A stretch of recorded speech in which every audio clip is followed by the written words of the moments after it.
I love broadcasting. It is super fun. And we should be back as there's an opening strikeout. As we go 3, 4, 5, due up in the order for the Miners. It was Colin Holmes that struck out swinging. It's back-to-back case technically for your pitcher, Carter Ross. As I reset everything because, again, love Madisonville and their setup for broadcasts. Yay. Okay, 3-3 in the bottom third with one out. Coming up to the plate is Elijah Jordan. In the left-handed box, he awaits the first pitch. And it is outside above the letters for ball one. Sorry, everyone, for another third broadcast. Again, the beautiful setup in the stands has not been very kind to us today. I apologize for all the mishaps. I don't know where it's coming from, but it's not very me-like. 1-0 pitch down the middle, and there's an even 1-1 count.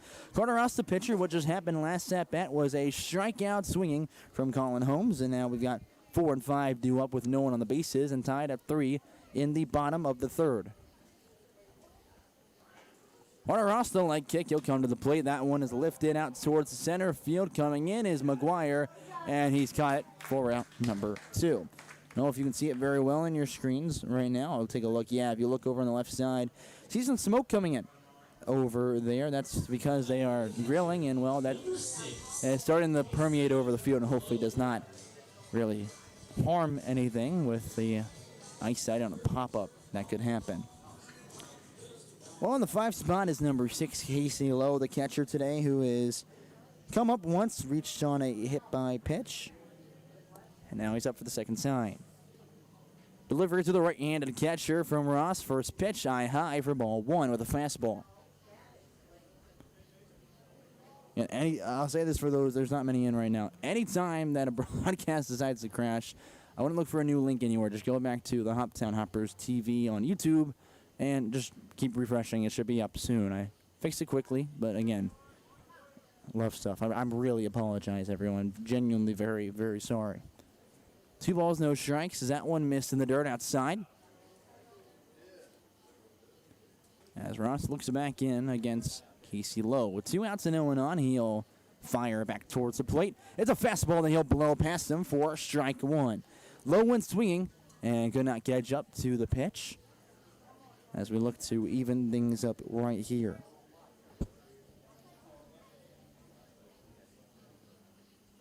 Ross looking in, finally accepts a sign from the battery. Mark Harmon. Yes, they are the battery. He's not the battery. And that one misses down at the bottom of the well for ball 3. 3-1 your count at this point. And on deck is Mason Schneider.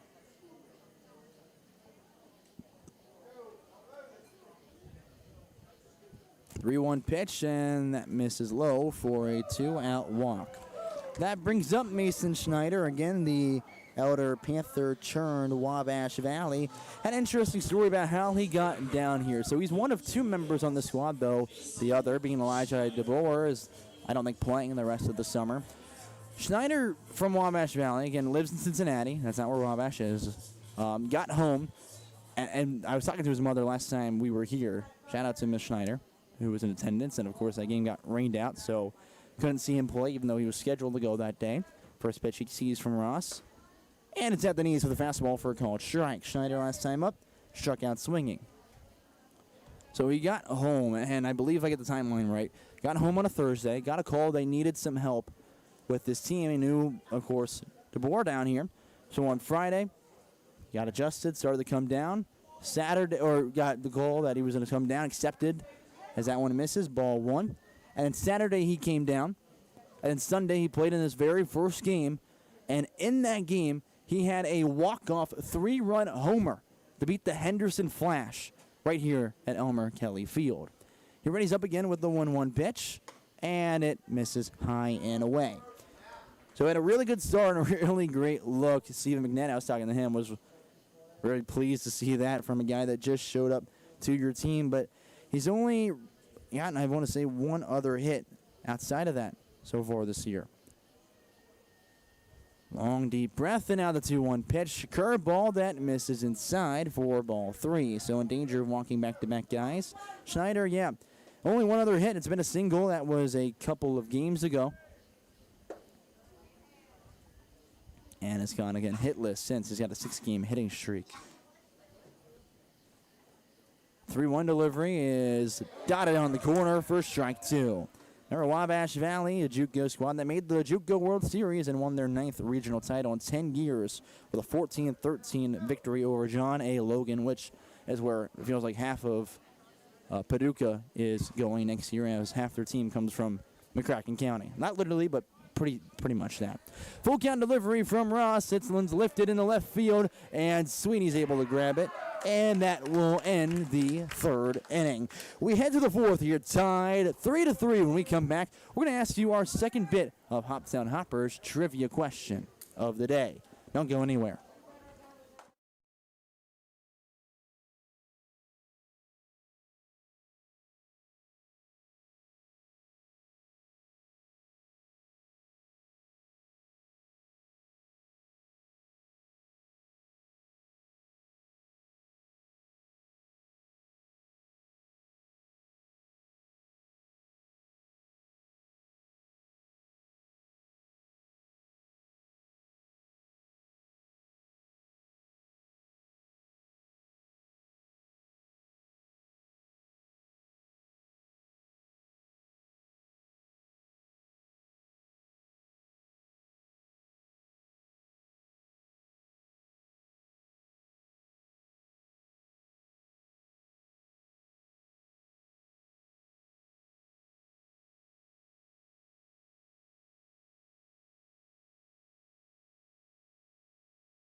Back now for the top of the 4th. I was going to ask you the trivia question, but had some issues. What I'm going to do this time is actually put it in the chat for you guys. Well, that makes sense.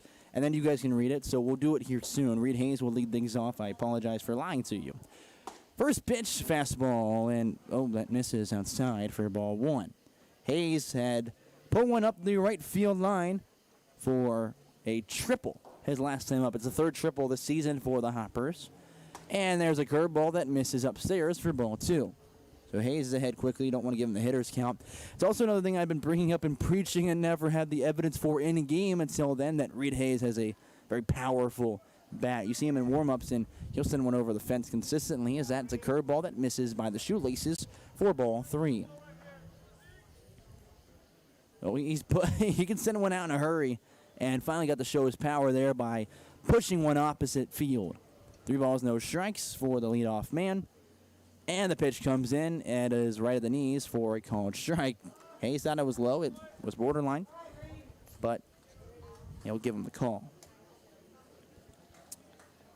At 7-8-9 due up for the Hoppers here in the 4th inning as we're tied 3 apiece. No one on, as it's the leadoff man in the inning. Zeke House still the pitcher, the lefty, and he'll blow a fastball by him. And there's strike 2. Count runs full.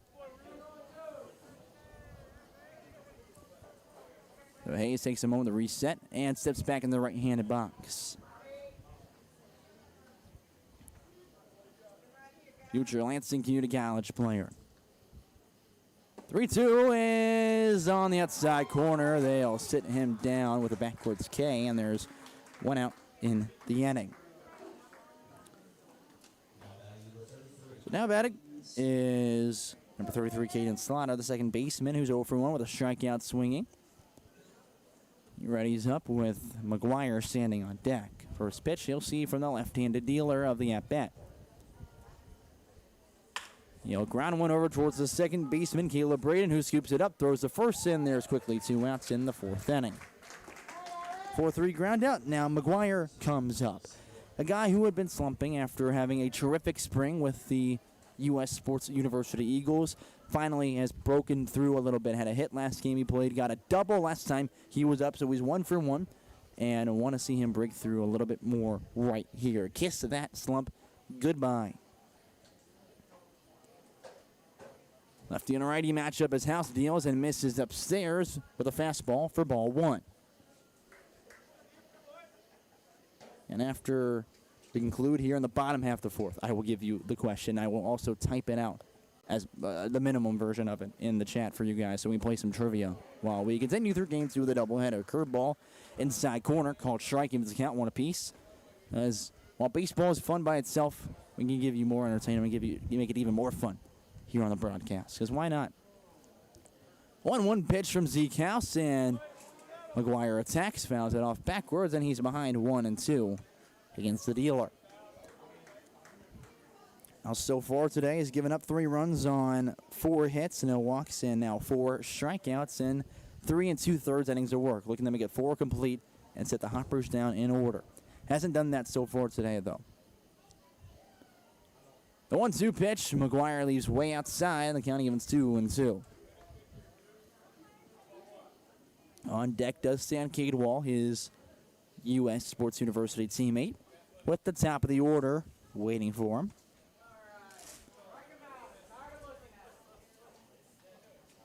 Deuce is wild up on the scoreboard. 2 balls, 2 strikes, 2 outs away with no one on and a tied 3-3 game here on the top of the fourth. Remember, we only play 7 in game 2 of the doubleheader.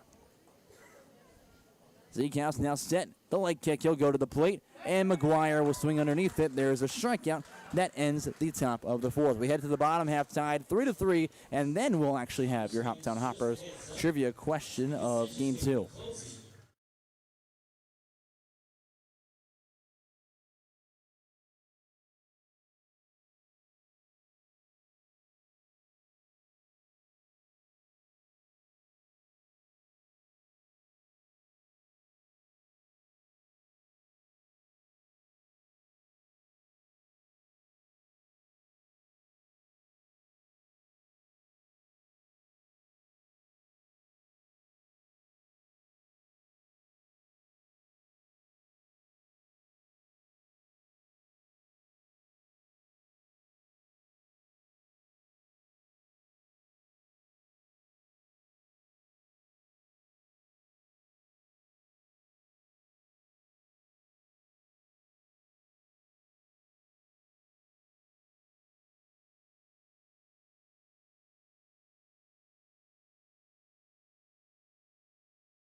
Well, sure enough, YouTube doesn't want to work with me, so I just had to send 5 separate messages in the chat to share today's Hoptown Hoppers trivia question.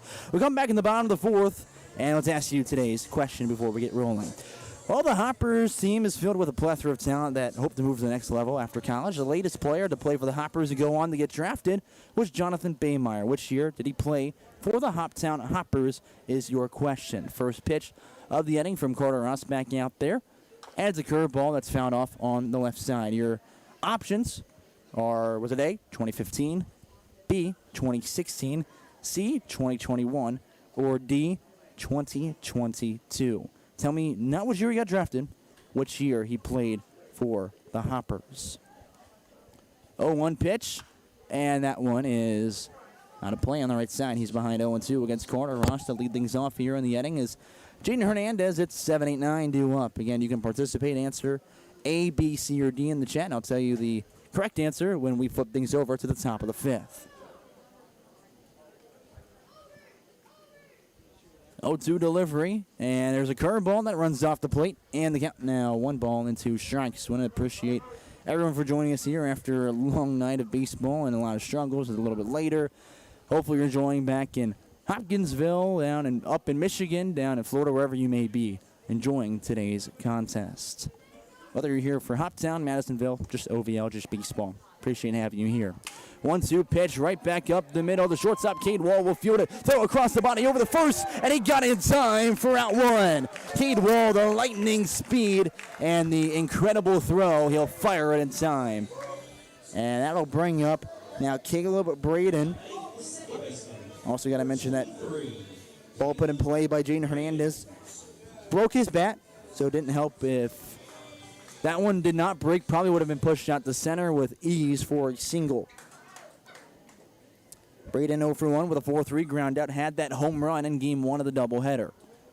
First pitch, he'll square around, and it's a called strike as he pulled back, but doesn't matter. 0-1.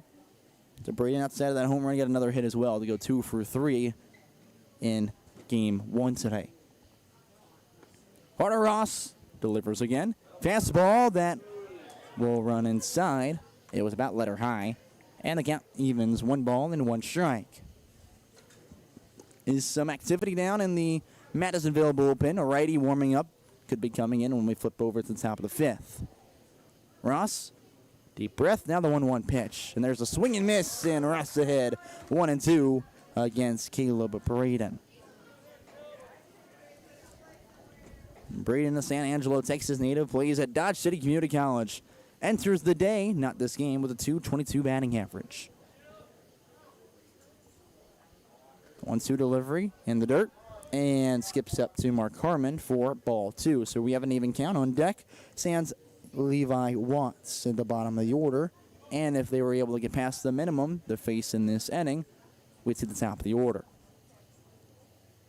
2 balls, 2 strikes as Ross, deep breath again. He'll leg kick and deal. There's another swing and miss. Ross sends him back with a chair to the dugout. Sits him down with a strikeout.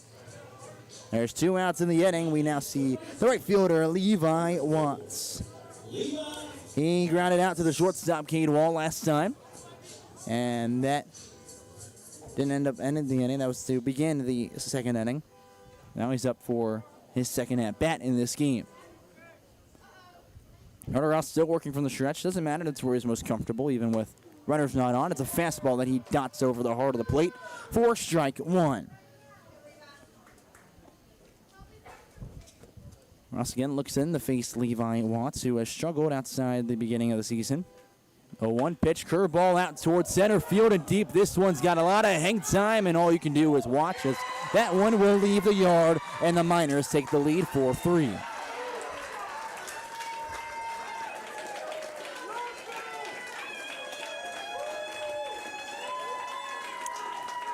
Miners keep digging and find a way to take the lead. It's courtesy of Watts' first home run of the 2026 summer season. So we go back to the top of the order, trailing by 1. It's Trent Prosperi coming up, who is 0 for 1 with a drop third strikeout that he reached first on. And then he reached on a walk last time. Both times he was caught stealing going to first by Mark Harmon.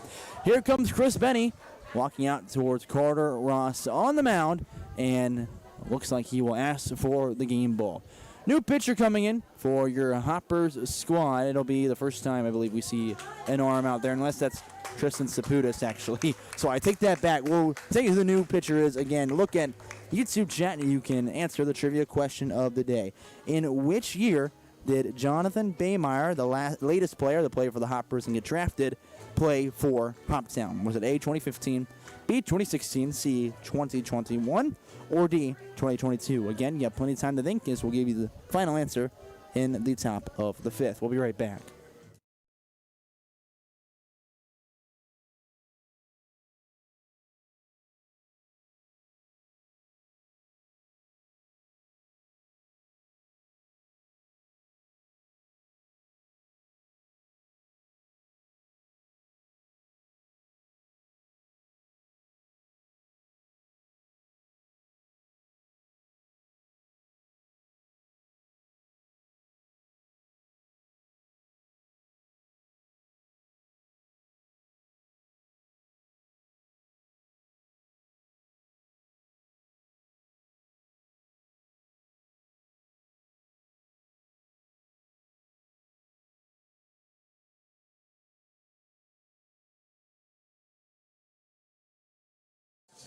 Back now in the bottom of the fourth. The new arm coming in as Carter Ross's leash is completely vaporized by the solo home run from Levi Watts to give the Miners the 4-3 lead. So the line is officially closed for Ross as no one's on the base pads. He went 3 2/3 in this game, giving up 4 runs on 4 hits, 3 walks, and ends the day with 5 strikeouts. Coming in is Brendan Bratcher, the pitch for the second time this summer for the red and black Hoptown Hoppers.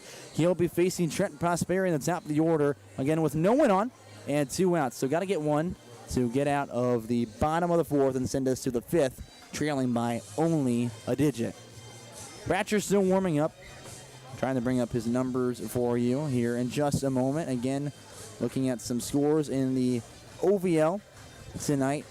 Again, we mentioned that Fulton beat the Flash 7-2.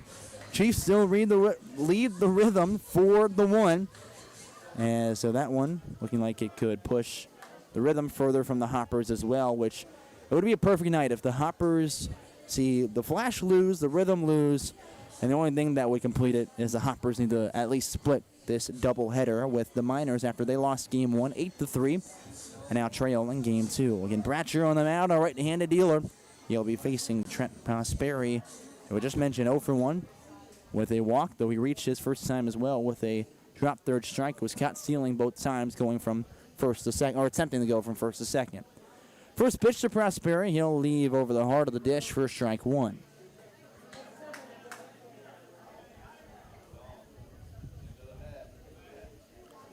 Bratcher takes a moment to reset off the back side of the rubber, now steps back on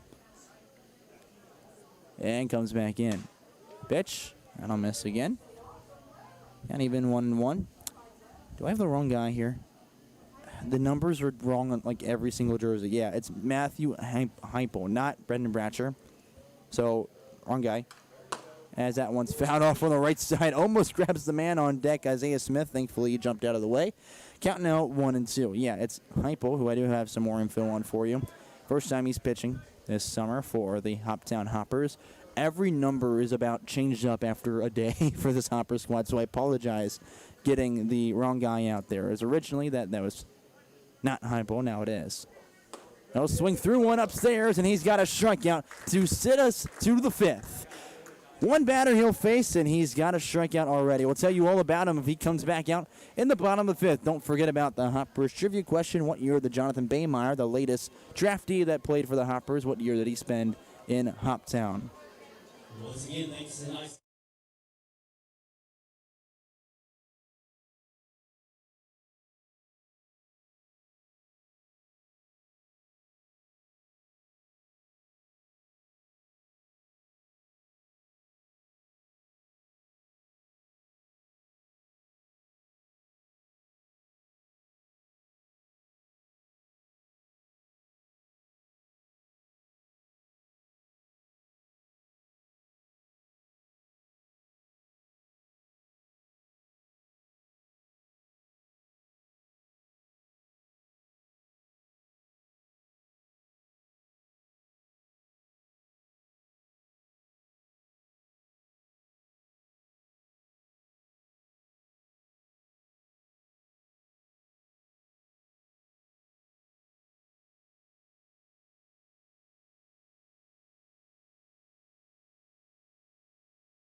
See some relief coming in now for the Madisonville Miners as we head to the top of the fifth. That means that Ross currently in line for the loss, in line for the win would be Zeke House if the score remains exactly as it is. I believe the new pitcher will be number 35, Mason Wolf. But first, we must attend to more important matters. Obviously, today's trivia question.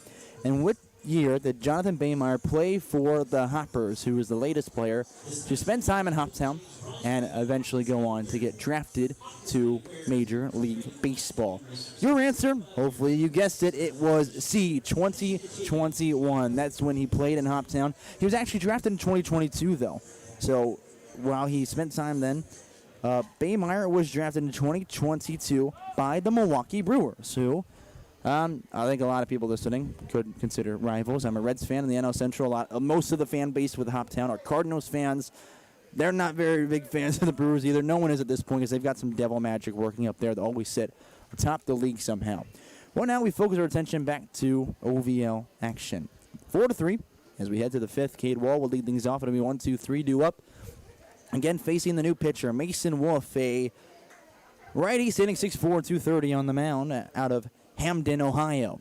First pitch he throws. Cade Wall will attack and foul it off on the right side for strike one. Zeke House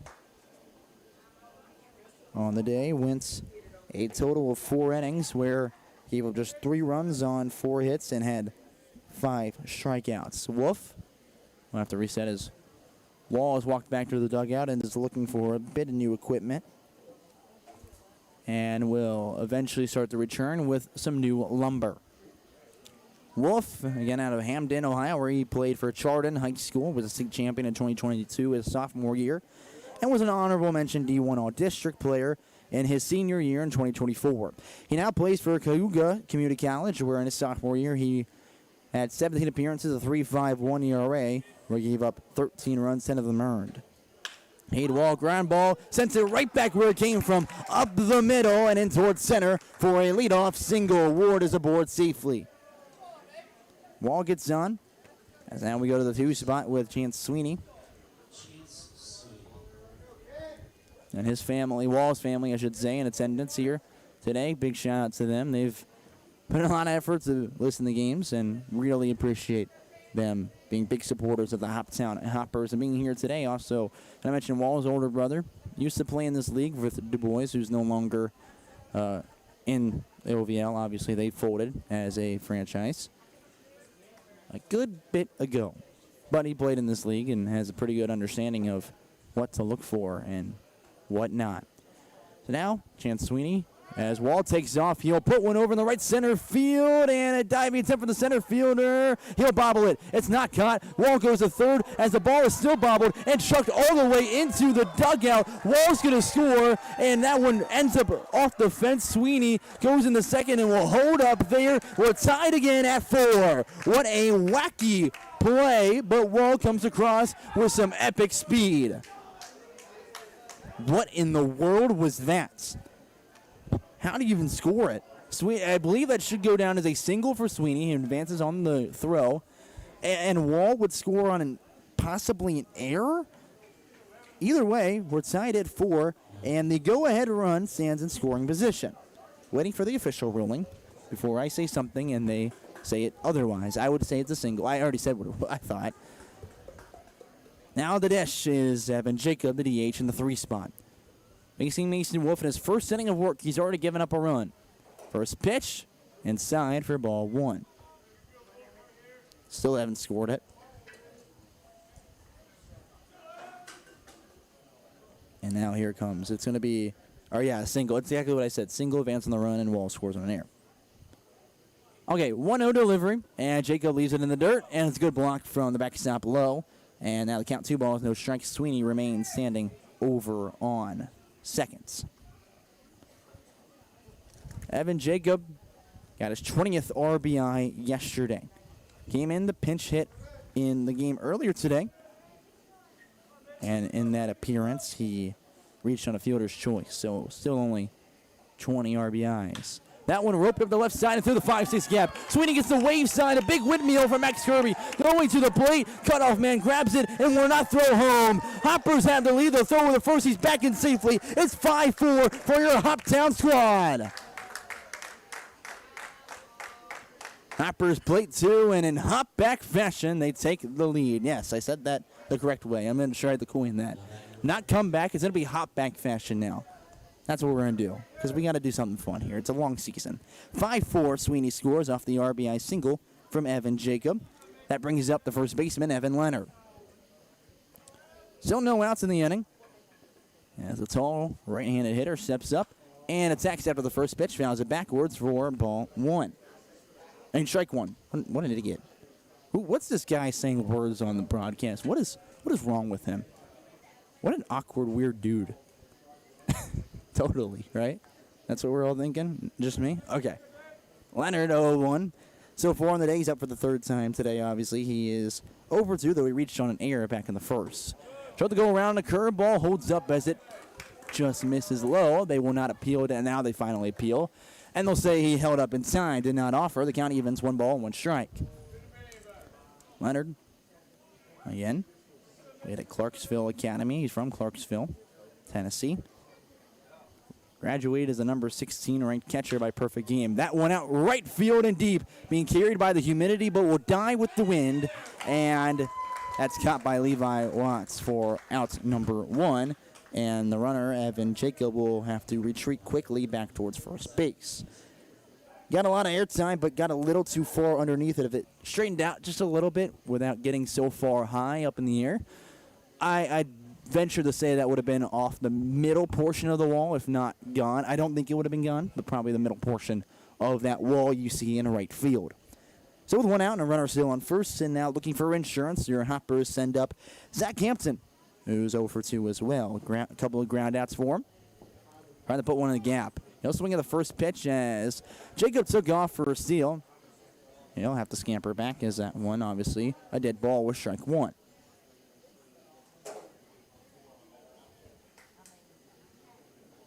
That was probably the wildest play we've seen on the score. Give the Hoppers the lead. It was out towards center. A diving attempt was bobbled, was dropped, and then he just whipped it. He even tried to aim the throw and threw it right towards the Hoppers' third base dugout. Ground ball, the third baseman. He'll throw the second for 1 out, the 5, forward the 3, and will not twist the double play as he'll beat it out. So Zach Hampton is on with the fielder's choice. He'll replace Jacob on first base with now 2 outs, and now Mark Harmon, the catcher, is the man due up at the plate. Harmon, 0 for 2 with a pair of Ks on his line. 1 backwards, 1 forwards after he went down swinging.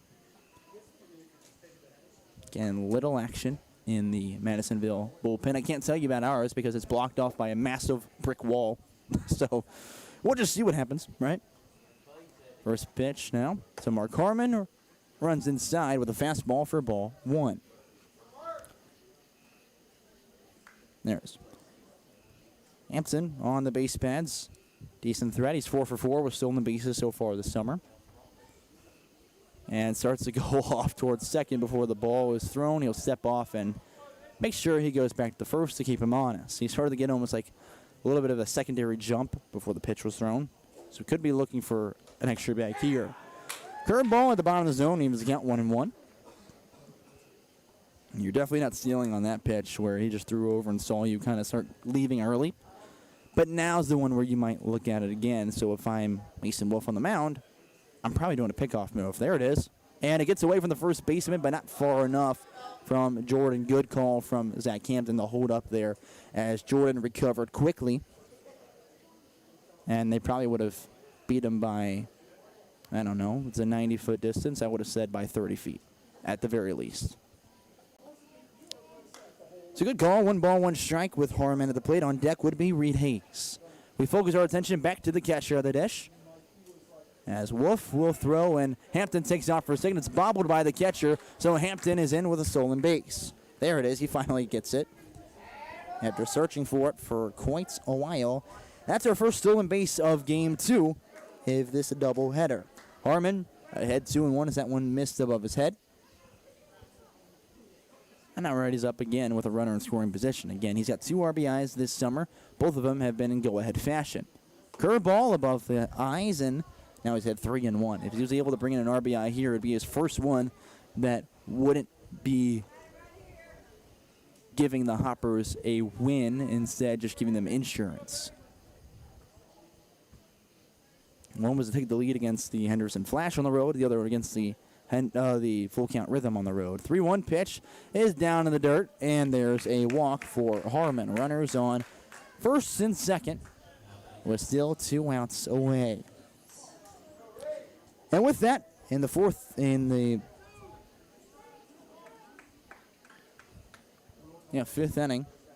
I clearly messed up somewhere. Yeah, I know where I messed up. Anyways, he'll get the walk. I messed up on my book and started writing in the 4th inning. Reed Hayes misses upstairs for ball 1. I love everything sometimes. Walt led things off, and now we see the 7th batter in the inning come up to the plate. 2 have already been scored. Pitch now as Hampton takes off from third. Throw down to third and is not in time. Hampton, his 2nd stolen base of the inning.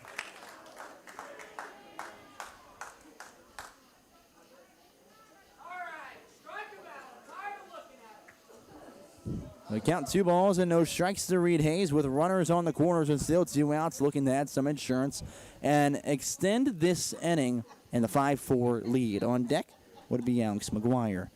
The pitch to Reed Hayes, out of play, and now they count 2 balls and 1 strike. Reed Hayes had that triple back in the 2nd inning that ended up scoring the first run for the Hoppers. He struck out looking his last time up, though, in the 4th.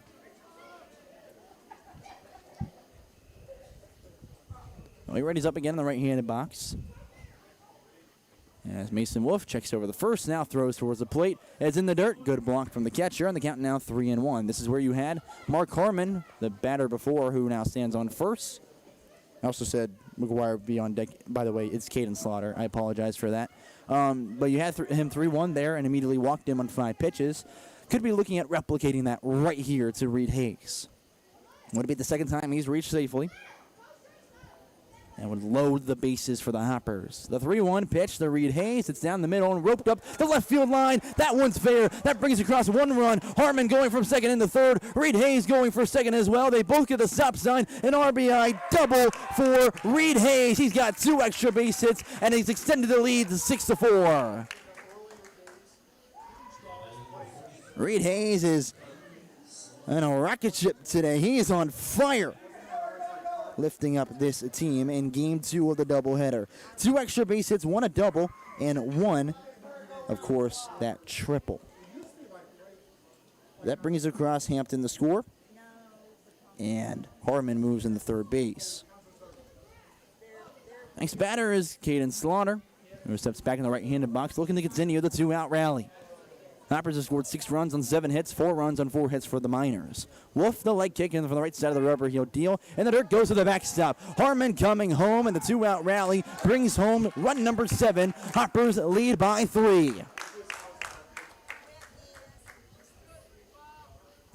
Huge addition up on the scoreboard there, and that could be the difference between a win and a loss tonight, as the Miners still have hopeful thoughts when they turn things over to the bottom half of the inning at the plate. I will say that it's been a long while since the Miners have come to the plate, and, well, they might feel pretty deflated at this point. We're playing, at this point now, our 12th inning of baseball. So everyone's a little bit tired. They're using the same lineup. They don't have fresh legs out there. 1-0 pitch, about a couple levels too much upstairs. And the count now 2-0 for Slaughter at the plate. On deck would be McGuire now in the 9th spot. And then the top of the order due up if the inning continues. And if McGuire comes up, that means the Hoppers will have batted around here in the inning. 2-0 as the pitch comes in from Wolf. That one over into right field. It's shallow, dropping quickly. Watts dives and snags it for the out. Are you kidding me? Tip your cap to him for a miraculous grab, and that will silence the 2-out rally from the Hoppers. Fireworks exploding in the background, and fireworks explode at the plate. 4 come across, and your Hoppers lead 7-4 as we head to the bottom of the 5th.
We head to the bottom of the fifth. Hoppers scratch across 4. They lead by 3 with 7 runs against the Miners. 4 here in Game 2 of the doubleheader. Hello, everyone. Colin Critters bringing you today's action here on the Hoptown Hoppers TV Network. Let's take a look ahead at the upcoming schedule for your Hoppers squad. Tomorrow, they are back home for the final day of June, taking on the Full Count Rhythm. That game scheduled for 7 o'clock, not 6:30 at Tiger Field because of the heat. They'll push it back and hope that it cools down with the sun dropping. That game you can hear right here on YouTube, as well as on 95.3 The Farm or 953thefarm.com. Though tomorrow will be the first and probably only time that those broadcasts at home will be separate. I will be alone on the YouTube, and they'll have 2 different guys on the radio station. On Wednesday, we go on the road to Hendersonville to take on Full Count yet again. And that game will probably be at 7 because Full Count always pushes it back. Off day on Thursday. Friday, we're back at home taking on the Madisonville Miners. And then Saturday, on 4th of July weekend, Independence Weekend, it's 5 straight home games. Madisonville at home on Thursday, and on Friday. First pitch comes in, is roped up and through the 5-6 gap. There's a single. So, run is on. That gets us rolling as we go 2-3-4 in the order. Leadoff single from Smith. And your pitcher is still Matthew Heupel. Again, Madisonville at home on Friday. And then it's Paducah on home for Independence Day baseball. And then we go to Sunday for a doubleheader at home against the Full Count Rhythm. So they'll play 2 on Sunday. That's your look ahead at the schedule. Isaiah Smith gets on. And now coming up is the shortstop, Colin Holmes. 7-4 score on the first pitch of the at-bat. Slider finds his way in the zone for strike 1. We didn't get a chance to talk about Heupel last time. He only saw 1 batter as he came in relief for Carter Ross. Got a strikeout. Heupel just graduated from Montgomery Central High School and now committed to play with Jackson State Community College in Tennessee. A 1 pitch way upstairs of the fastball in the count evens, 1-1. So he's a Clarksville, Tennessee native, and with Montgomery Central.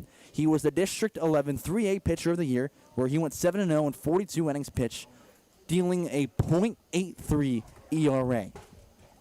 Great numbers there. I'll give you the rest in a moment as the 1-1 comes in. And it's a called strike. Again, as I say, anywhere we go on the road, don't ever trust the scoreboard because it's never right. They're still behind. Count 1 ball, 2 strikes, pickoff move, non-sign. And those 42 innings will work with a .83 ERA. That was 55 strikeouts, 10 walks. And hitters against him in high school were batting .159. So was doing terrific work for Montgomery Central in his senior season. 1-2 pitch, and the dirt away with a curveball. Count evens, 2 balls, 2 strikes. Listed as an infielder, but obviously playing as a 2-way guy in high school as well as here. Haven't really seen him do much as an infielder. Obviously not with Hoptown. This is his first appearance this summer with the collegiate squad. Probably going to be more of a pitcher from what I've seen in all the numbers. The 2-2 delivery from Heupel. Leg kick, and that is way upstairs again. Caught by Harmon. Count runs full. He stands 5'10", 160 up there on the mound. Again, still battling the shortstop Colin Holmes, who is 1 for 2 with a single and a strikeout swinging. With a runner on first and no outs here, Hoppers lead by 3. Pickoff move, and it has to be scooped up by Evan Leonard. It was thrown shallow and short, but stopped there to prevent him from going to second. Count again, 3 balls and 2 strikes. Light kick from the righty, he'll deal, and that one over on the right side in the air and through into right field. Reed Hayes scoops it up and throws it in quickly as both runners move up a bag, and there's 2 on after the single. Back-to-back singles, runners on first and second. That brings up into the 4 spot Elijah Jordan. He represents the tying run, and things could get ugly here quickly. They have a home run in the last game. They had a home run in this one. It was from Levi Watts in the 9th spot, who came up and had a solo shot and gave the Miners a 4-3 lead back an inning ago in the bottom of the 4th. Obviously, the response was 4 runs in the top half of the inning, and Hoppers now lead by 3. Fastball, he tried high and away, and it misses the zone for ball 1. Again, at the plate, Elijah Jordan went 2 for 4 earlier today. He's 1 for 2 in this game with a single. Came around and scored back in the first inning.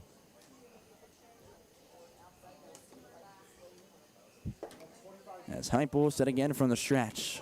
Throw himself a little bit of a sticky situation, trying to get out of it with an out here. Misses well upstairs again, and the count now 2-0. Got to make that adjustment coming in from the bullpen, knowing that this mound's been shaped up a little bit better than the bullpen is over there. And you've got to work down the mound right now. You're noticing that everything you're missing with a fastball is up high. The biggest proponent means you're short with your stride. You've got to get down a little bit further here, and then you'll start burying that pitch. Next one is buried a little too much and gets away from Harmon. A wild pitch moves 2 in scoring position, and the count is 3-0. So now you overcorrect, and then you just find the happy medium between the two. 3-0 for Hypo on the mound. Still battling Elijah Jordan. On deck is Casey Lowe, who is reached on a hit by pitch and a walk in his 2 plate appearances today. And tying run at the plate, go ahead for the Miners on deck with no outs here in the bottom of the 5th. We play 7 only in game 2 of this doubleheader.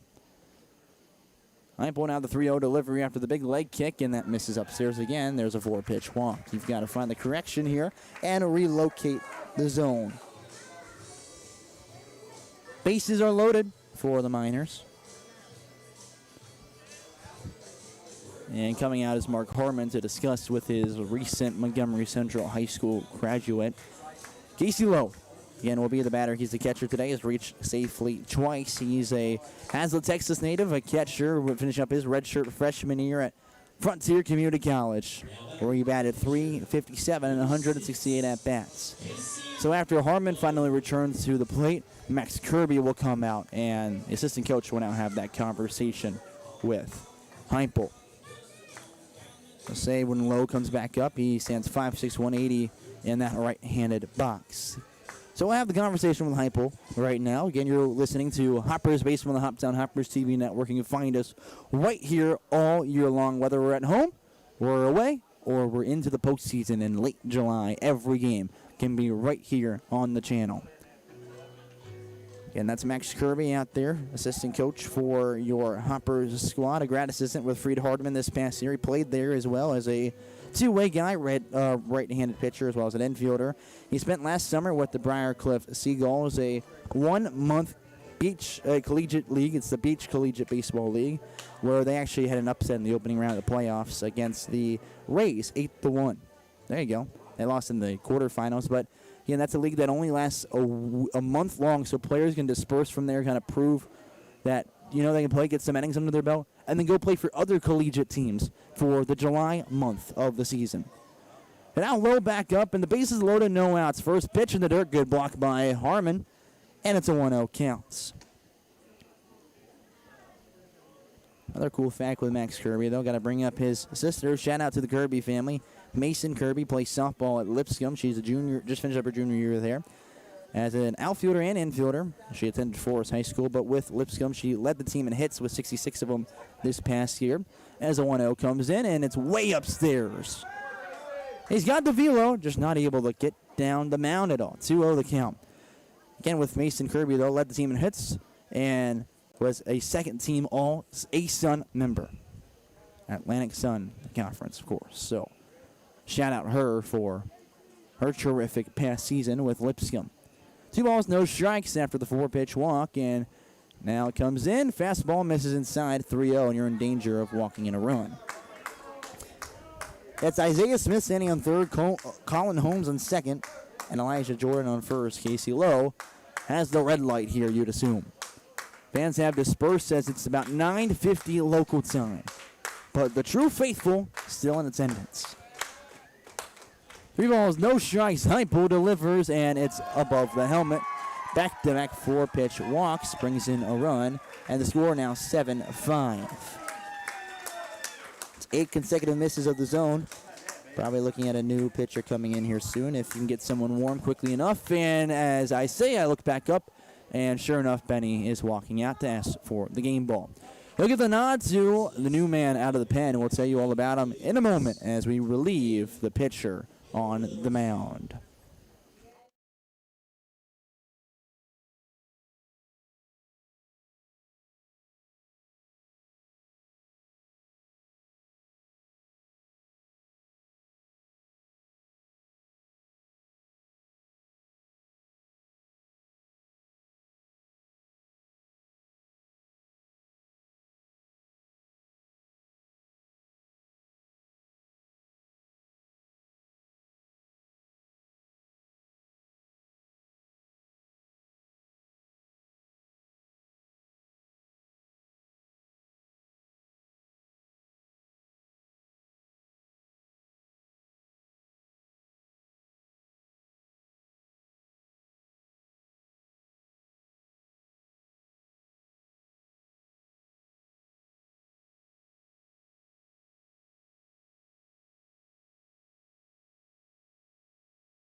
New pitcher comes in for Matthew Heupel, who goes just a third into this one and is responsible for the 3 runners on the bases. Gabe Eddington comes in the pitch for the Hoppers, who inherits bases loaded and the tying run and scoring position on second base. At 7-5, the go-ahead stands on first. In the order, he'll be facing 6, 7, 8, due up, beating with Mason Schneider.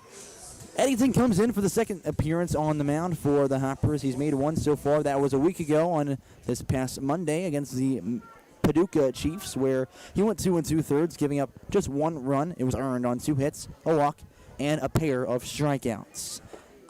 He got the leadoff out just once in 2 innings. He came in relief as a little bit of a bullpen game that we saw 5 arms enter the game. Pinch hitter comes in. Schneider's not going to be the batter. Excuse me for that one there. A new guy up for the Miners after Schneider could not shrug off his 0 for 2 day, and now will be 7 consecutive games hitless. First pitch outside. It's Augustus Maynard at the dish. Got a 1-0 count. Augustus Maynard, a.k.a. goes by Gussie. It's so awkward to say still. I can't get over it. From Little John, Colorado. The 1-0 delivery. And it's on the corner, nailed it for a strike. Gussie finished up his freshman year in Rochester Community and Technical College. Just batting .137 this summer so far in 51 at-bats. Does have a .290 on base percentage, though. And looks to bring in a pair of RBIs with no outs and an even 1-1 count. Eddington, the right-handed pitcher. Leg kick goes to the plate. And it's fouled out of play backwards for strike 2.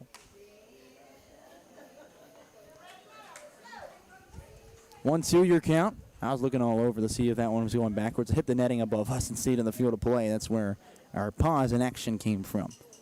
Appreciate that. Eddington looks in for the sign from Mark Harmon, his catcher, and now readies up on the rubber. Looks back towards second, and now comes to the plate with a pitch. 1-2 count, and he'll tip it into the glove of Harmon for a strikeout swinging, and there's 1 away in the inning. Imagine getting out of this one with no more damage coming across. They brought across 1 in response to a 4-run top half of the inning. So now at the plate will be Jaden Hernandez, who is 1 for 2 with a double back in the first that brought in some runs. Maynard readies up in the right-handed box for the right-on-right matchup. Eddington shakes out the first sign and will look long in before accepting the second. Still bases loaded with 1 out. A 7-5 lead for the Hoppers. First pitch, soft ground ball over the third baseman. Hampton from the glove will flip it to Harmon, and at the plate they've got the force out. There's 2 away. Hampton didn't even try to put it out of his glove, just flipped it from the glove as if he was Brandon Phillips for the out. Like that there. I got to bring up Brandon Phillips when I can. Reminds me of his stuff, even though everyone has done it. So Hernandez reaches on the fielder's choice. Lowe moves up the second. Jordan moves in the third, and Holmes was out at home with the force. And looks like a pinch hitter is coming in again for the Miners. Instead of Caleb Braden, it's going to be number 7, Ryan Mesa, who actually had a home run last time we faced him. So the righty-on-righty matchup again. Leg kick to the plate. Off speed in there for strike 1. Braden was 0 for 2 with a ground out and a strikeout, though we had that home run in the first game and went 2 for 3. And game 1 we saw. Got to imagine these guys are getting tired, though, as we're towards the end of our 12th inning of baseball today. Eddington back to the plate. Fastball inside for ball 1. Count evens again for Ryan Mesa.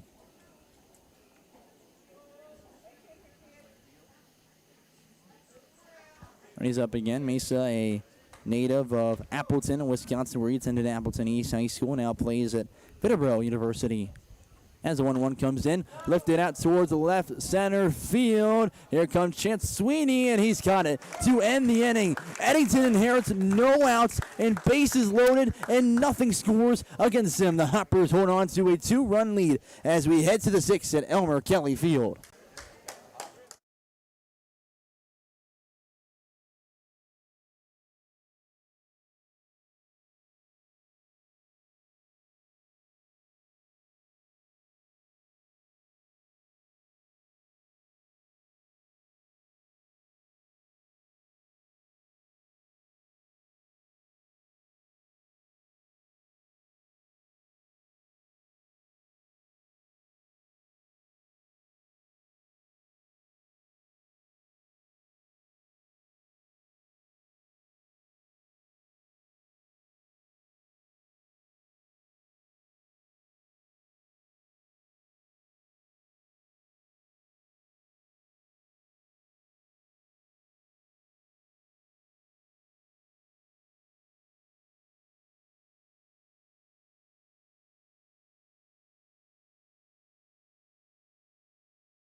Top of the sixth, a couple of defensive alignment adjustments for the Miners. Playing second now is Ryan Mace after he came in the pinch hit for Caleb Braden. The other adjustment is on the mound. Coming into the deal for the Madisonville squad is going to be Hayden Lockwood, a freshman at Dodge City Community College, who did not record any stats this past year. He's a 5'11" righty, and from what I can tell, he is redshirting and transferring to a new school this upcoming fall.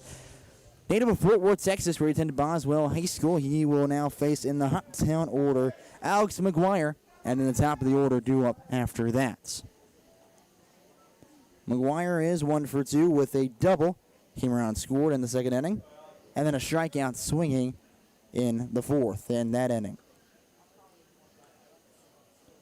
McGuire now readies up in the right-handed box for the right-on-right matchup. First pitch you'll see from Lockwood. He'll attack and swing through it for strike one. Ended up hitting awkwardly off the catcher. He's okay as he and the umpire check on each other. Good courtesy. And after McGuire, beat Wall on deck, and then Chance Sweeney in the hole, who's readying up behind him as Wall stands on deck. 0-1 delivery, and Wall goes fishing and swings underneath it still. And he's behind, no balls into strikes.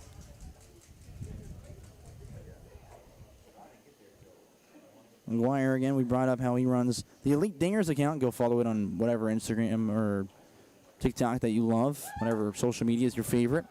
Great ball upstairs. He's gained over 430,000 followers across all platforms. He also has interned as with the European Baseball Connection Incorporated, I guess is what it's called. Looked like he did some social media stuff, and expanding their social media team was his big job there. Next pitch misses, and the count 2-2. He's always also served an internship, baseball-related, in the social media realm, and expanded European Baseball Connection Incorporated. Their social media presence was grown with him.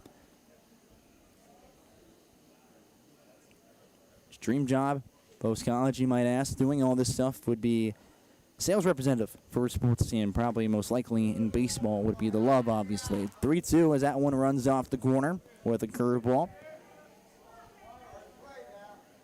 Also got to mention this past season, we're talking about how good he was with U.S. Sports University. He was named the Male Scholar Athlete Award winner this past year.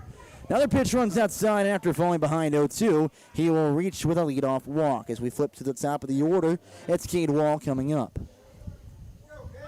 Wall will be up for the fourth time this game. He is 2 for 3 with a pair of singles, a 5-3 ground down, as well as a run, though.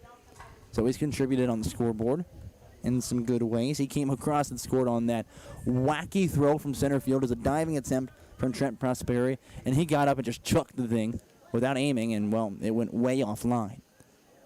He'll start the square around for a bunt. It gets down, even though it's popped up big time in the throw over the second, as McGuire wasn't coming very close, and Wall reaches safely with a fielder's choice. You can't blame McGuire because that looked like it was going to be caught in the air. So you can't take off for second immediately, because if you do and they catch it, well, you're going to be doubled off going back to first. So it was a lose-lose situation for him. So Wall just reaches on the fielder's choice instead. He couldn't get it down quick enough. Now Chance Sweeney comes up with one out and a runner still on first.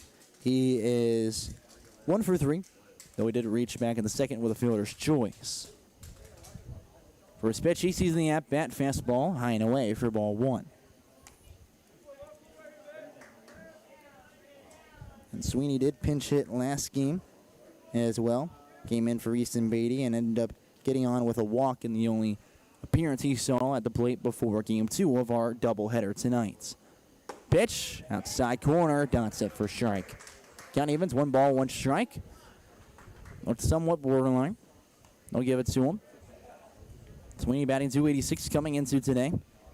A Russellville, Kentucky native playing with the Auburn Montgomery Warhawks, the D2 squad down in Montgomery, Alabama. Next pitch, called strike. Runner takes out for a second, and the throw is too far in front of the bag, and they won't be able to put down the tag. That means it's a stolen base for Cade Wall. We look at the summer for Cade Wall. He now has 9 stolen bases this year. Pretty high amount, but technically not the highest, as Dom Hartman leads the team with 14 stolen bases. So he's coming up on him. He moves in the scoring position as he now has a 1-2 count, and there will be a meeting between the catcher, Casey Lowe, and again the pitcher, Hayden Lockwood. on the mound, a righty. Maybe just discussing some signs what they want to do here with the situation. They are 2 outs away from getting out of the inning, still trailing by 2. They've got 6 outs to work with, as again, we only will play 7 innings. The Hoppers fell in the first game today, 8-3 against the Miners. That was the first time the Miners have beaten the Hoppers all summer long. So the Hoptown squad now 3-1 against Madisonville so far this year, looking to make it 4-1 and continue their reign in first place. The 1-2 pitch now from Lockwood to Sweeney. Curveball in the dirt. And the count evens 2 balls and 2 strikes as we focus our attention back to the left fielder. Sweeney had a .256 batting average this spring and brought in good amount of RBIs. That one left field and deep, going back, and is caught on the warning track by the left fielder, Isaiah Smith. Wall will hold up at second, and there's 2 outs in the inning. Evan Jacob, the DH, now due up for your Hoptown team. He came up last inning, obviously, as pretty much everyone did. All but one, it looks like. That one being Alex McGuire, who led off the inning. So last inning, he got on with a single, did not come around to score. He's 2 for 2 with 2 singles and reached on a hit by pitch back in the third, and that's the only time he's come around to score. First pitch of the at-bat, and it's a called strike on a curveball. Standing out there 180 feet away on second base is his U.S. Sports University teammate, Cade Wall. He got on with a fielder's choice. Ended up getting the second on a steal as well.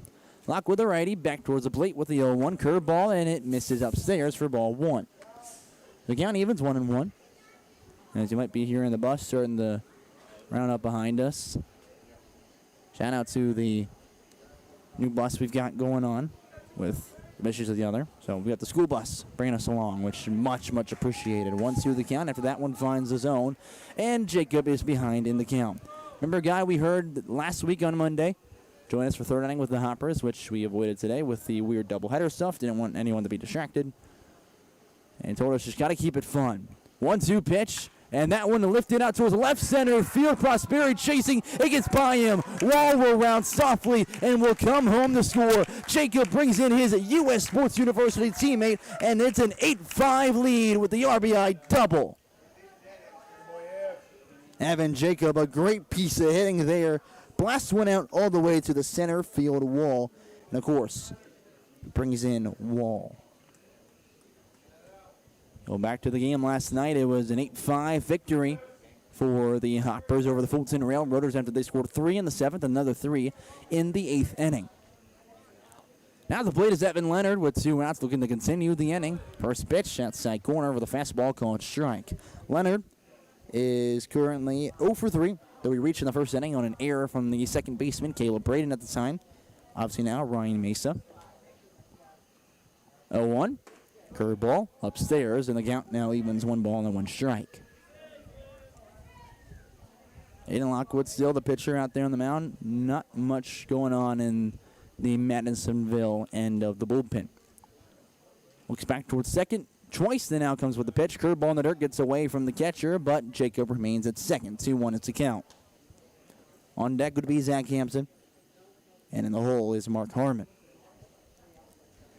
Here on the top of the 6th inning, Hoppers lead 8-5 in Game 2 of the doubleheader. Remember, tomorrow they're back home against the Full Count Rhythm at Tiger Field.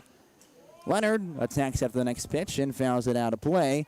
And now the count 2 balls and 2 strikes. Trying to bring you that other score in the OVL. Obviously, Fulton beat Henderson tonight. Paducah Chiefs still lead the Full Count Rhythm 4-1, unless it's updates on me very randomly last minute. That one fouled out of play. We'll do it all over. Yep, score is still 4-1. They're in the 9th inning there. So Full Count looks to be dropping this game at home against the Chiefs, which would benefit the Hoppers team. Lockwood again. Coming back to the plate with a 2-ball, 2-strike count. 2 outs in the inning, way upstairs. Jacob takes off for third, and there's no throw down, as I believe it hit off him. And Jacob is in with a stolen base. Take what you can get.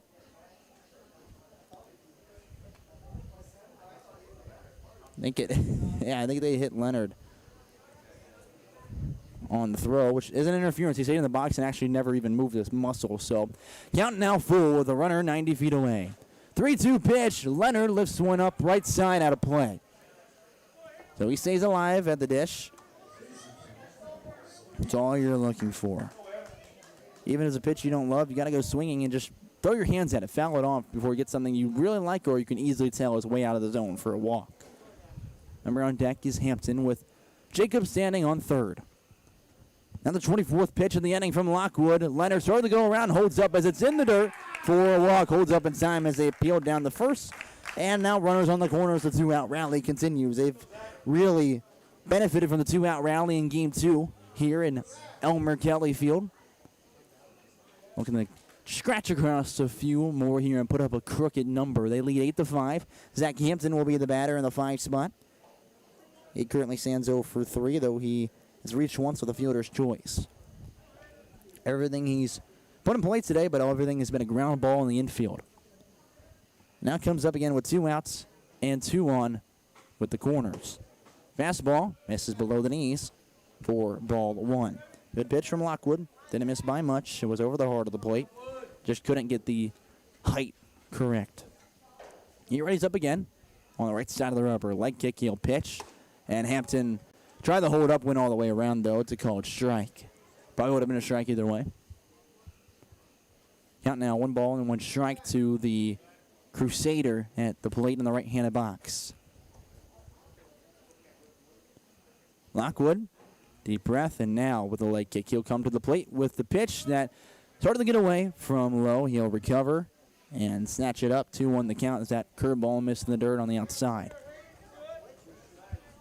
2-1 from Hampton after the walk right before him, and then a RBI double before that from Evan Jacob. He now stands on third with a stolen base. 2-1 pitch, and the dirt again with a curveball, same spot it missed, and Hampton's ahead 3-1. Another ball, and you've got the bases loaded for Mark Harmon. And still 2 outs here in the top of the 6th.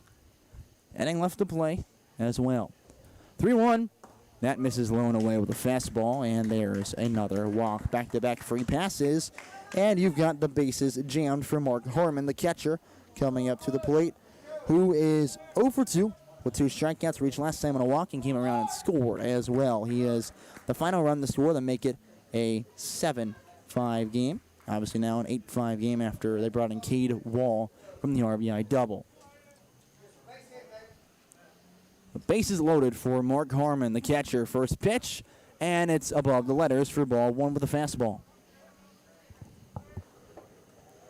And Mr. Clutch, he's brought in 2 RBIs, both to give the Hoppers the lead. They don't need a lead here. They just want a little bit more comfortability when they go back out to the field in the bottom of the 6th and the bottom of the 7th. 1-0, ripped out towards left field. That's going to bring in a couple RBIs. They're sending the runner from second home. He's going to come across and give the Hoppers double digits. 10-5, the 2-out rally continues off a blast from Harmon. He's got 4 RBIs on the year. Huge piece of scoring there. And the Hoppers have doubled the Miners, scored 10-5. It's been a struggle this inning for Lockwood as 3 come across in the inning after 4 came across the inning before. Reed Hayes now the batter, as there's runners on first and second. First pitch to Reed Hayes upstairs, and there's a back pick over the first. Harmon's back in safely, no one advances. 1-0 is the count to Reed Hayes, who has a triple and a double on the day. Outside of that, it's a strikeout looking, but 2 for 3 up for the 4th time. We'll love if this was a 9-inning game for him to do that, because then you could be potentially looking at a certain thing that I don't want to say, because in baseball you're not supposed to say and jinx things. Runner takes out from third, pitch misses upstairs, and there's no contest. He'll slide in safely. That moves Hampton into third base with his 3rd stolen base of the game. Harmon remains on first, so just runners on the corners yet again. 2-0 the count to Reed Hayes. As the righty Lockwood sets from the rubber, he'll deal. Oh, Hayes just swings underneath it. He had the timing on it, and it fouls it backwards, 2 on the count. If he leveled that one up a little bit, that one looked like it would have been ripped to left center, more towards center field-ish, and probably got in a gap for an RBI double. And I want to thank you for joining us here. The doubleheader action is there's a curveball that Misses the zone, doesn't cross the plane and drop in time. It crossed the plane above his head. 3-1 the count.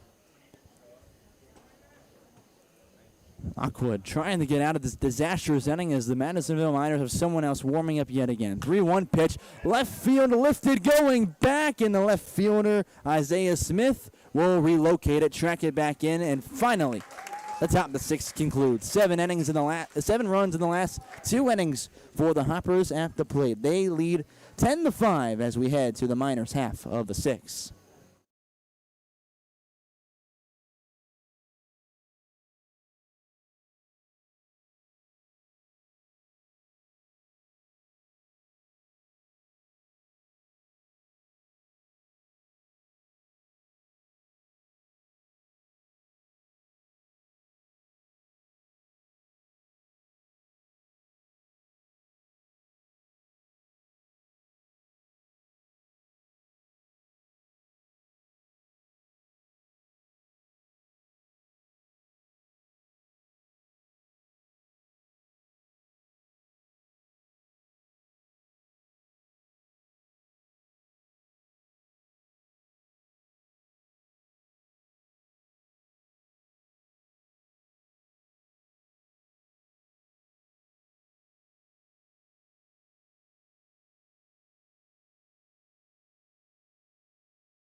Bottom of the sixth. We'll see 9-1-2 due up for the Miners in the inning with Gabe Eddington still on the mound after the Hoppers brought 8 up to the plate yet again. They bring in 3 across the home plate and now lead by a doubled score. They've got double digits, 10-5 here on the road. Hello everyone, Colin Crithers with today's action on the Hoptown Hoppers TV network here on YouTube. It's 10 runs on 8 hits after those 8 came up. And getting the update right now, 4-2. Full count has lost to the Paducah Chiefs 4-2. Just got that confirmation, which means the third place team and the second place team lose today. The Hoppers win here, and they've added some separation in the standings. Of course, they sit in first, Henderson's in second, Full Count's in third. Paducah will still be in fourth after beating Full Count. Madisonville Miners are in fifth, and the Fulton Railroaders are in sixth, though things could change today after Fulton won. Well, no, either way, I think the Miners will still be in fifth, but if they lose this game, the score holds. They'd only be in fifth by half a game in front of the Railroaders, who currently still sit in the cellar. Again, that was one inning work for Hayden Lockwood, who gave up 3 runs on just 2 hits and 3 walks. Eddington out there to face Levi Watts and get us rolling in the bottom of the sixth. First pitch. Runs inside and hits him on the wrist for a hit by pitch. He'll crouch down and hold his wrist, and that's not good. Starts to walk towards the dugout, throw over his equipment. Hopefully he can stay in the game. So with that, he's on for the second time today, technically. For the first time, which is a home run. His last time up. But it's back to the top of the order. It's Trent Prosperi, as now we have a couple guys checking up on Levi Watts. He's all good to go and stay in this game, thankfully. Prosperi's up for the 4th time today. He has not gotten a hit so far, though he's reached twice, once with a walk and once with a drop third strikeout. Gabe Eddington, the righty, takes a pause before delivering. Outside corner is called strike 1. Both times that Prosperi's gone on, he's attempted to steal second, and both times Mark Harmon said, yeah, no, I don't think so, and had him caught stealing. Eddington looks back towards first where Levi Watts stands, now focuses back towards the plate where he'll deliver. Pitch is lifted out towards right field. Reed Hayes camped underneath it and has caught it near the chalk, if you will. And there's one out quickly with still a runner on first. Now the second hitter in the order, number 5, Isaiah Smith, playing left field up at the plate. 1 for 2 with a single as well as a walk. He's scored both times he's gotten on, so keep him off and you keep the Miners off the scoreboard has been the trend in Game 2 of the doubleheader. Pitch we see now from Eddington after the pause. He looks back towards first. And with a leg kick, he comes to the plate. Fastball misses upstairs, and the count now 1-0.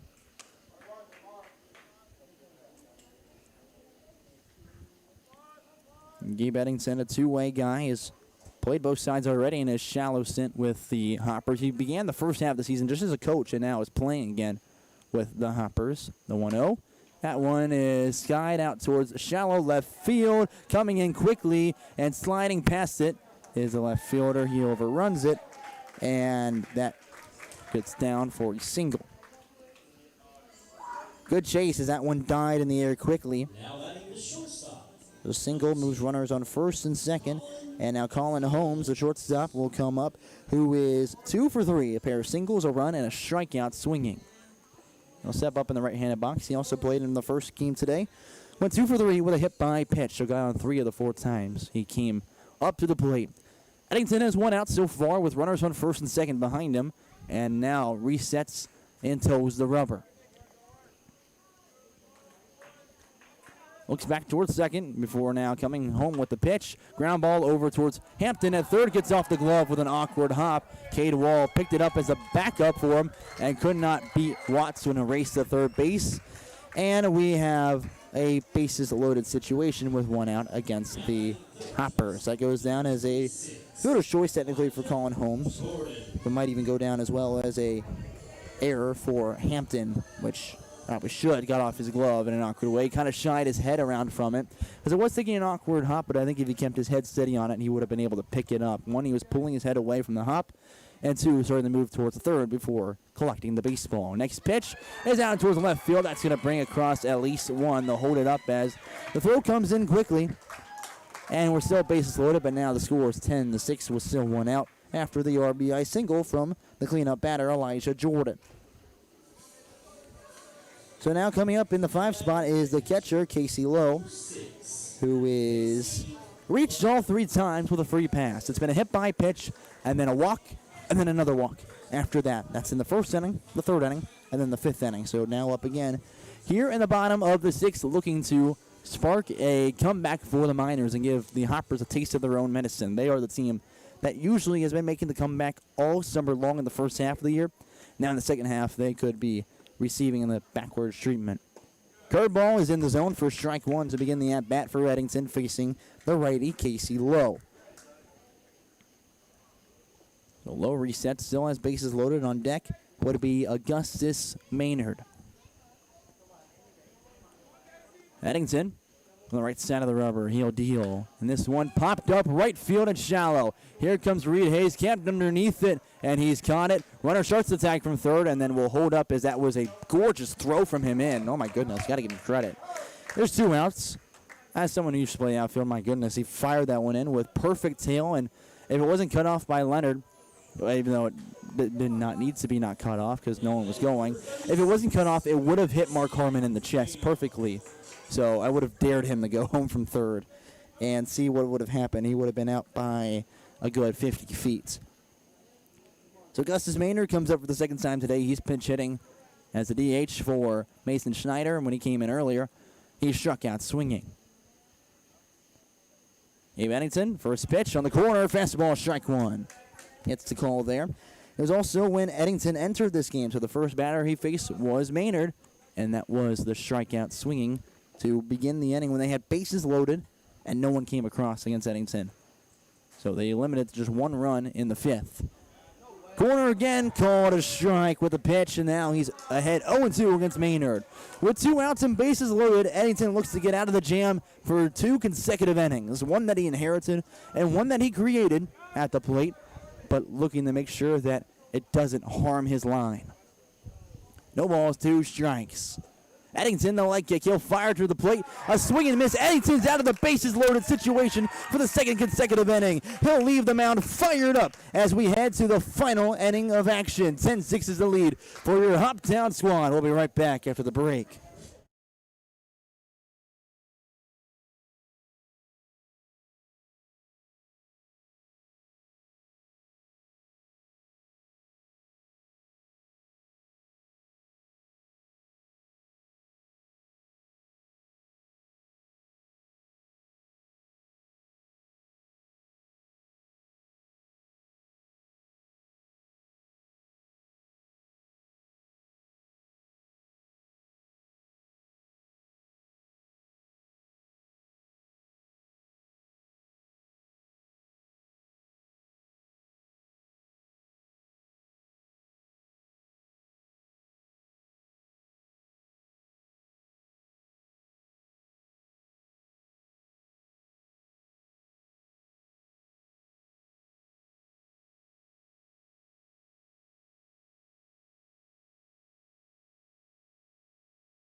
So now we enter the 7th inning here in Game 2 of the doubleheader. It's the last chance for anyone to score unless we tie things up and head to a sudden death. Don't want to put that out there, though. Caden Slaughter's the batter as there's a new pitcher on the mound. It's a lefty. It's Case Naramore. He comes in after Lockwood's only giving 1 inning, and he gave up 3 runs there. The Miners responded with 1 run, and now only trailed by 4. First pitch runs outside for ball 1 to Caden Slaughter. We'll see 8-9, and top of the order due up for your Hoppers team.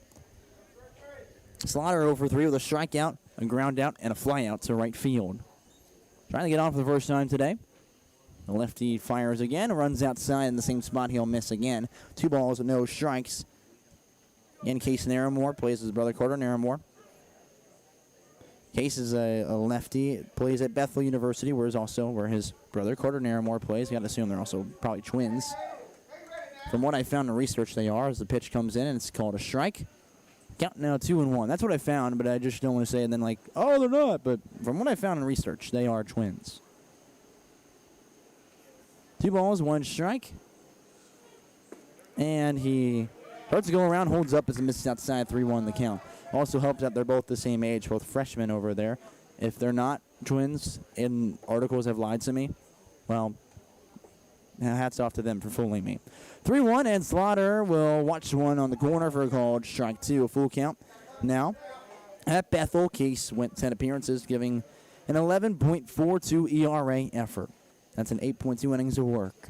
3-2 comes in. Slaughter to right center field. This one dropping in front of Levi Watts for a leadoff single. Slaughter's on for the first time today to look to spark some insurance here in the 7th.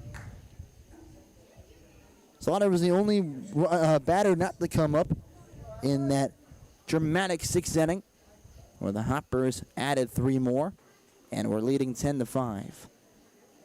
So he'll get up with a single, and that brings up Alex McGuire in the 9th spot.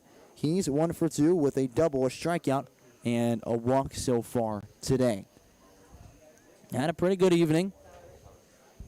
Remember, on deck will be Cade Wall with the top of the lineup. Naramore looking in for the sign, a native of Hartselle, Alabama. Now sets from the left side of the rubber. He'll deal, and it's a bunt glove side. It goes up the first base line in between first and the pitcher's mound, and it won't be picked up quick enough. He's on with an infield single. Second base there today for McGuire, and 2 stand on with back-to-back singles. First and second, no outs. We go to the top of the order with Cade Wall now coming up to Badesh. He is 2 for 4, 2 singles and a ground out. But last time he was up, he reached on a fielder's choice and would come around and score. So he's reached 3 of his 4 plate appearances and scored twice today. Also has a stolen base, so really good threat if you get him on. Runners on first and second. He'll square around, pull back as the curveball gets away from the catcher. Both runners advance, and they stand in scoring position for Cade Wall. 1-0 the count. Will go down as a pass ball.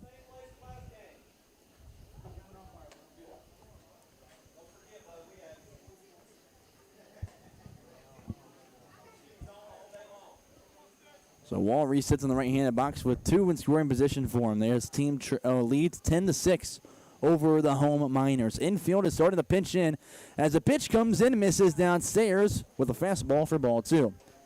He started the churn there. I was about to say if he called that a strike, I would have, 1, ate my words, and 2, have been shocked because that was really low. Either way, Naramore set again. He'll fire the 2-0 pitch, and Wall will wave by it for strike 1. No 2-1 the count. And on deck with the next at-bat would be Chance Sweeney. Looks like he'll get a pinch hitter, though, being Brennan Gibson will hit for him. Pitch comes in, and at the knees inside corner, it's called strike 2 with a fastball. And the count evens 2 apiece for Wall the dish. Leadoff hitter. And has not recorded an RBI today. Has recorded 4 so far on the summer. Infield is in for the Miners. 2 balls, 2 strikes. Pitch comes in. Wall would track that all the way into the mitt and down to the bottom of the well for ball 3. So the count now runs full, with a runner standing on second and third. That's Slaughter on third, McGuire on second. Pitch comes in, wall to left field. This one going towards the foul line and just looks foul and will land for a strike. The count remains 3-2. He stays alive at in the box. That's all you're looking for. Happy that the left fielder, Isaiah Smith, couldn't track it. And you found new life. Narramore looking in for the sign. And he readies again. The pitch to Cade Wall. Down in the dirt, and actually I think hit off the bottom of his shoe. I hope they don't see it though, because Slaughter would come across the score and make it 11-6. McGuire also moves in the third with runners on the corners. No one's going to say it hit off his shoe, which is important because if it did, it's a dead ball, and the runner could not steal home there. So we'll take the gift. It's 11-6 with still no outs in the seventh. So Wall technically gets on with a walk, and coming in the pinch hit for Chance Sweeney is Brennan Gibson. Gibson started the last game out in center field, where in that appearance he went 0 for 3. They'll reach on a walk and an error. That one left field and deep, and if fair, it would have been gone. It is plenty foul. That one we don't have to debate like we did in game one. He had one over the left field again last game, and it looked pretty fair. They called it foul. So it didn't count as a home run and ended up resulting in an out as well. No balls, one strike. As Narramore from the left side of the rubber, he'll fire. Curveball, and Gibson is ahead of it, just tips it backwards. He'll fall behind 0-2 in the count. He waited on that one just a tad bit longer, and he could have drove it. Instead, he's just too far ahead on it. So Gibson still with no outs. 2 in the corners, and an 0-2 count. On deck would be the DH, Evan Jacob. We got a long stretch of baseball coming up. Game on Tuesday, game on Wednesday. You're off on Thursday. Then Friday, Saturday, and Sunday with a doubleheader. You're home before your next off day. 0-2 pitch, ground ball left side. Third baseman will pick it up, throw home, and the tag is left up high, and they'll still call McGuire out. He did not get underneath it, so there's one out and runners on first and second. I was going to say that was an interesting move there from Lowe to not bring the tag down and try to tag at his chest at his face level. Not like trying to hit his face, but instead you kind of give him the opportunity to slide underneath it. McGuire did go down, and there was an argument probably that he might have gotten underneath it in time. He was obviously tagged, but could have had his foot reach home before he was tagged. I would agree with the call there, but that's a situation you throw yourself in if you're the catcher and you really don't want to give him that opportunity. So runners on first and second. It's an 11-6 lead as Evan Jacob comes up to the plate for the fifth time tonight. He is 3 for 3. 2 singles, a double, and a hit by pitch. First pitch, though, of the at-bat. Curveball downstairs for ball 1. He scored twice. He's brought in a run. Now left on right matchup. Pitch into Evan Jacob. He swings underneath it and fouls it out of play backwards, just barely avoiding a car and bouncing onto the mini golf course. So the count evens 1 ball and 1 strike for Evan Jacob with Evan Leonard, the man on deck. We'll still play the bottom of the 7th and see if the Miners can make a comeback, as then that would wrap up our double-heading action and 14 innings of baseball. Runner takes off the third. Curveball misses outside. There's no throw down, and that means they're going to have Wall standing 90 feet away. Pitch barely gets away from you, and, well, he'll come home easily. He has 2 stolen bases this game alone, and is one of the fastest guys that we've seen in the league. 2 balls, 1 strike. As the pitch comes in, misses in the dirt. And Jacob throws at the stop sign as it didn't get far away from Lowe. 3-1. Almost was a situation I just mentioned with, if it gets just barely away, Wall can come home with a speed.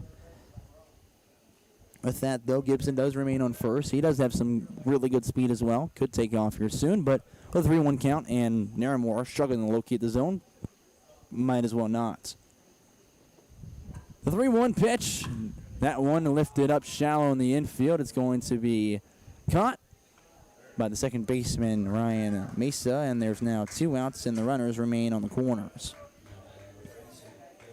Evan Leonard now comes up for the 5th time today with 2 outs in the 7th. It is 10:34 local time here in Madisonville, Kentucky. We have been here for about 6.5 hours.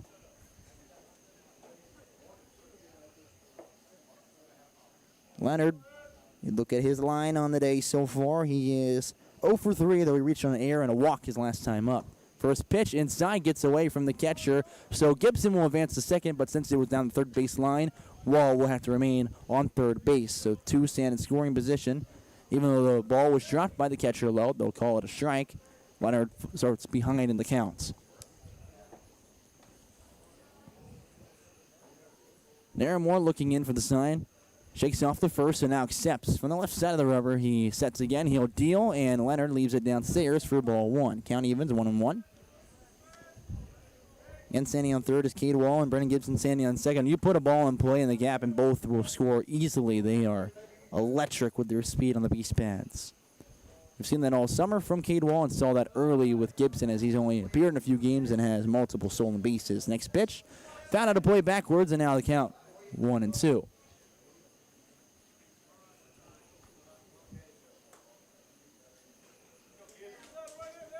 Focus back to Leonard, the Clarksville, Tennessee native.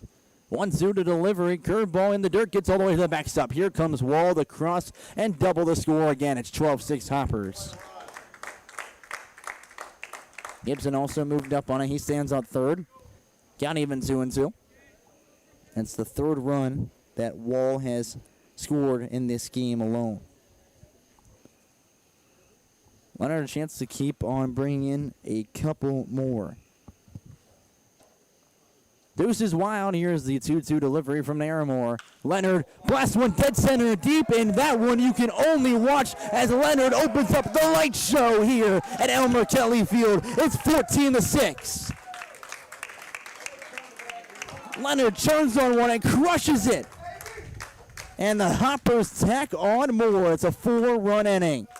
Oh my goodness, did he ever piece that baseball. First home run in the summer for Leonard. And the Hoppers lead by 8 in the 7th. Give some love for that one right there. Brings across 2. And again, just demolishes the baseball. There's our first homer of the game, of the day actually even, for the Hoppers. And you hear the fireworks in the background. I like to say celebrating for Leonard's 2-run shot. First pitch, the next at-bat, called a strike. It's Zach Hampton, the third baseman, now due up to follow the home run. 2 outs in the inning, no one on the bases. So, who even knows we can count to this right here. 0-1 curveball, left field, this one tracking back, but not as deep. Isaiah Smith is capped underneath it and corrals it for the final out, but not before the Hoppers plate 4. They score in bunches here. They went 4 runs in the 5th, 3 runs in the 6th, and another 4 here in the 7th. They look to shut things down and beat the Miners to split the doubleheader when we return.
We return in the bottom of the 7th. The Hoppers have made fantastic work of Game 2 of the doubleheader. They went 4 runs in the 5th, another 3 in the 8th, and for funsies, they put up another 4 runs in the top of the 7th. They lead 14-6 after a 2-1 run homer from Evan Leonard was smashed out towards dead center field. We'll see 7-8-9 due up for the Miners with Gabe Eddington still out on the mound. And despite an 8-run lead and despite how awkward this might sound, he is going for a save if he completes this inning. Technically, a save opportunity, what constitutes if you obviously enter with only a 3-run lead, you enter with the tying run on the bases behind you, or if you complete 3 innings of work out of the bullpen, regardless of the lead. Pitch misses low and in for ball 1. So this will be the 3rd inning work for Gabe Eddington. After he came in the 5th inning, I think he'd also be in line for the win. I don't know if you can get both, but I don't know. I sound like an idiot now. He is technically going for a save right here. Eddington, the 1-0 delivery. The Hernandez is in the dirt with a fastball. 2-0 is the count. Hernandez is back up for the 4th time today. Yep, 4th time. I knew what I'm talking about. He's 1 for 3 with a double, though he reached last time on a fielder's choice. 2 balls, no strikes. On deck is Ryan Mesa. Long pause before the leg kick and pitch. It's a fastball. Liner out towards right field, and that drops in front of Hayes for a leadoff single. So they get the first guy on. They are going to have a crazy 7th inning here to make a comeback and sweep the Hoppers in today's doubleheader. That'll bring up Ryan Mesa. He came in for Caleb Braden as the second baseman. He is now 0 for 1 with a fly out towards the left field. Again, still fireworks flying around as we're getting ready to celebrate Independence Day and America's 250th anniversary coming up on Saturday. First pitch from Eddington, fastball just misses. And I got to say outside because it had the height. About to hit the corner. Eddington shakes off the first sign, now accepts and is ready to deal yet again. The 1-0 delivery is right over the heart of the plate with a fastball for strike 1. They even the count. For Eddington, back at high school at Montgomery Central, he threw 2 no-hitters and was Tennessee Mr. Baseball finalist as well. Spent the past year with Ball State Community College, is now transferring to Trevecca Nazarene. 1-1 pitch. Curveball is in the zone for strike 2. 1-2 your count to Ryan Mesa, the second baseman.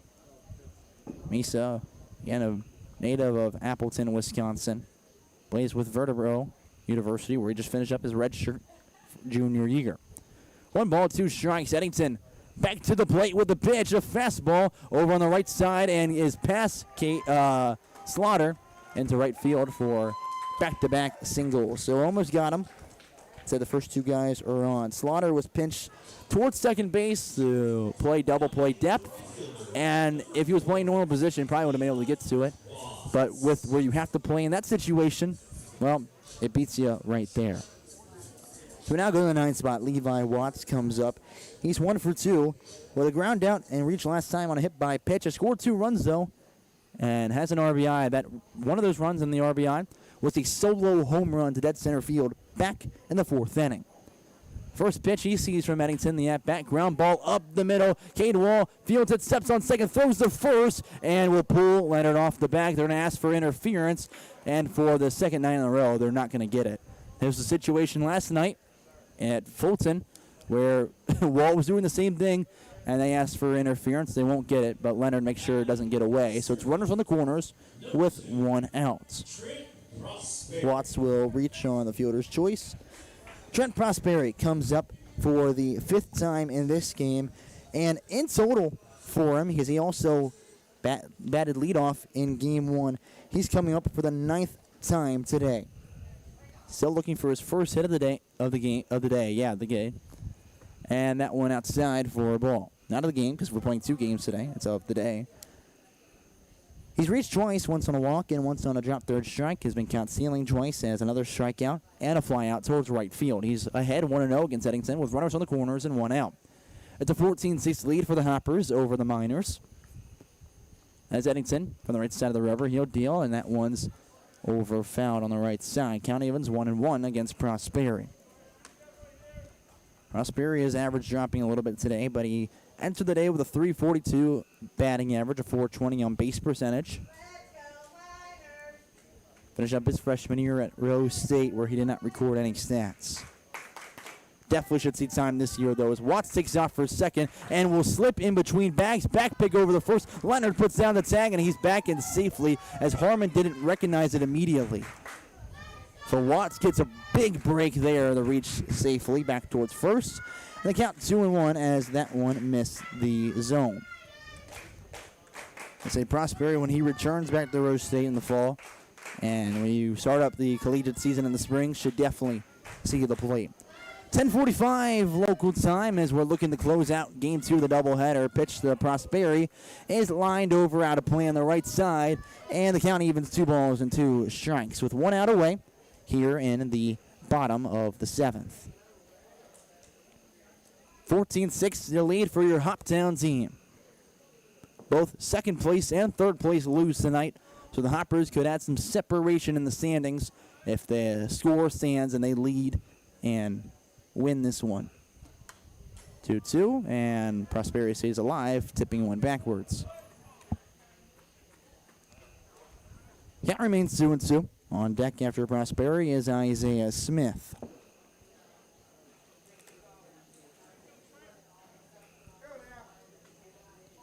Eddington looking in, shakes off a couple of signs. Now will accept the third. We'll peek over at first. Remember, going for the save right here against Madisonville. He'll leg kick and fire. And Prosperi doing good work of fighting things off. He'll put one over, fouled again. Again, Eddington's in his third inning of work here. He's thrown 2 1/3 technically with a 1 out in this inning. He's only thrown now 34 pitches, which is really efficient, even though he's had bases loaded the last inning against him as well, and only 1 run came across. Eddington again, swing and miss, and there's your second out of the inning. There's a K for Eddington. Another strikeout for him. That's how he ended last inning. A strikeout against Maynard, and fired up because, again, you avoid bringing in anyone extra with the bases loaded situation. Only 1 run is scored against him. So with 2 outs against the Miners, they would need a crazy 2-out rally to sweep Hoptown. They look to split the doubleheader. It's Isaiah Smith, the left fielder, up in the left-handed box. First pitch he sees, and he'll leave outside with a fastball for ball 1. Smith and his 4 at-bats in this game is 2 for 3 with 2 singles and a walk. Also scored twice, so has 2 runs. Eddington, the 1-0 delivery as Watts takes off for second. And they won't even try to throw down because that run really does not matter right now. 2-0 the count as it just missed outside. And if you want to go down the line of who the tying run would be, they wouldn't be up for about 7 batters. Next pitch misses as well. 3-0 is the count. It would be the guy that started this inning, actually, Jaden Hernandez. He led off the inning and got on with a single. And now currently stands over on third. He would have to come back up to hit to tie up this game. Next pitch is in there for a called strike as Eddington locates the zone again. 3 balls, 1 strike with 2 outs here. Approaching 11 p.m. Oh, my goodness. Long night here at Elmer Kelly Field. The 3-1 delivery with 2 outs, and that one, it misses the zone. The bases are loaded. Miners clinching on to any bit of life they have left in that dugout. Standing on third is Jaden Hernandez. On second is Levi Watts. On first, of course, Isaiah Smith. And now at the plate is Colin Holmes.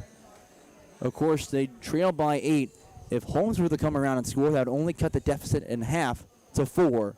He would be the 10th run for the Miners in Game 2 today. Eddington resets again, trying to close this one out and get his first save of the season.